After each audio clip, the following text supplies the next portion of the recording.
तुल्य धारिता ज्ञात करो। देखो तीन संधारित्र जो हैं ये जो जुड़े हुए हैं श्रेणी क्रम में जुड़े हुए हैं। श्रेणी क्रम का मतलब होता है संधारित्र की दूसरी प्लेट दूसरे संधारित्र की पहली प्लेट से जुड़ी हो और ऐसे ये क्रम आगे बढ़ता रहे। और जब ये किसी बैटरी से जुड़े तो इनसे जो निकलने वाला जो आवेश होगा वो सभी संधारित्रों के अंदर समान होना चाहिए। इसे अपन बोलते हैं श्रेणी क्रम संयोजन। क्या बोलते हैं? श्रेणी क्रम संयोजन। हमें इसकी तुल्य धारिता का सूत्र यानी सी इक्विवेलेंट निकालना है कि इन तीनों संधारित्रों का इक्विवेलेंट एक ही संधारित्र लगा दे जिससे हमारा काम हो जाए।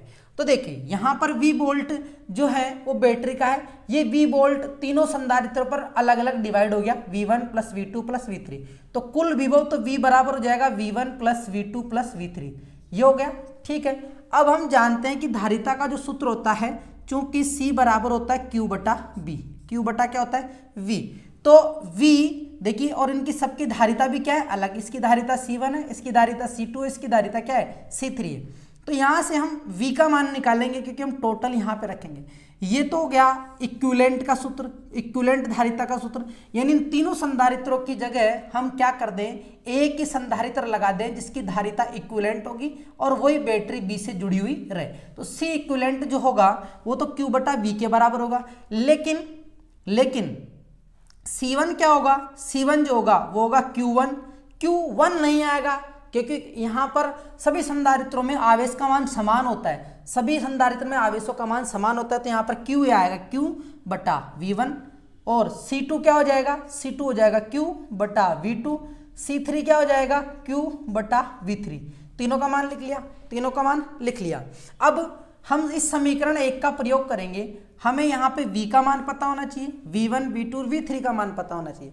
तो हम इन्हीं से क्या करते हैं, हम V का मान प्राप्त करते हैं। इस वाले समीकरण से V बराबर तो हो जाएगा C इक्विवेलेंट, Q ऊपर आएगा क्योंकि V यहाँ लेके जाएंगे तो C इक्विवेलेंट नीचे आ जाएगा, Q बटा C इक्विवेलेंट। तो V बराबर तो ये बन गया, ठीक है। यहाँ से V1 निकालेंगे तो V1 बराबर हो जाएगा Q बटा C1। यहाँ से V2 निकालेंगे तो यहाँ से Q बटा C2।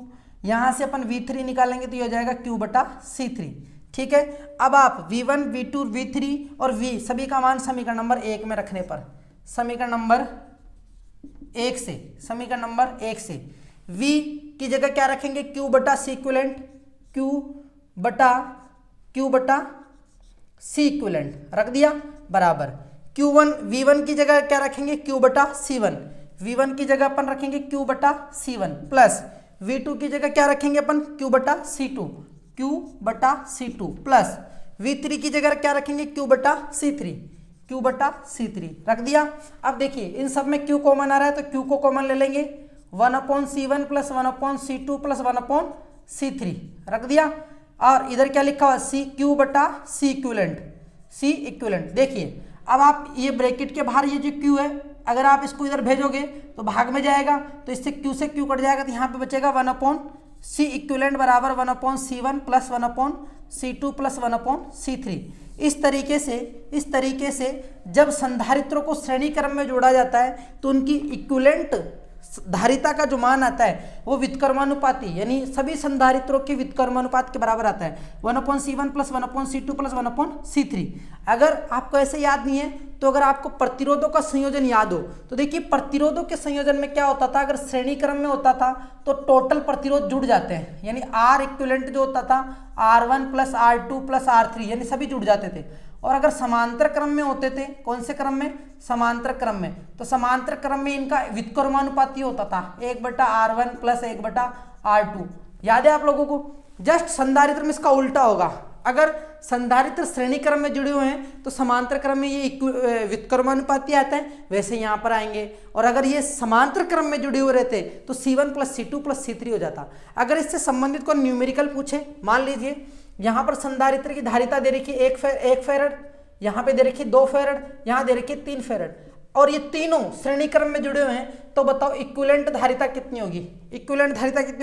तो देखिए आप क्या करेंगे, 1/C इक्विवेलेंट बराबर 1/C1 का मान रखेंगे 1 प्लस C2 का मान रखेंगे 2 प्लस 1/C3 का मान रखेंगे 3। इन सभी का एलसीएम कितना आएगा? 6। हल कर लेंगे, इसको हल करेंगे 6 आएगा, इसका एलसीएम इधर लिख देता हूँ। 6 एलसीएम आएगा, 1 का भाग 6 में देंगे 6, 2 का भाग 6 में देंगे 3 बार, 3 दूनी 6, 6 3 9 और 2 11, 11/6। क्या ये आंसर है?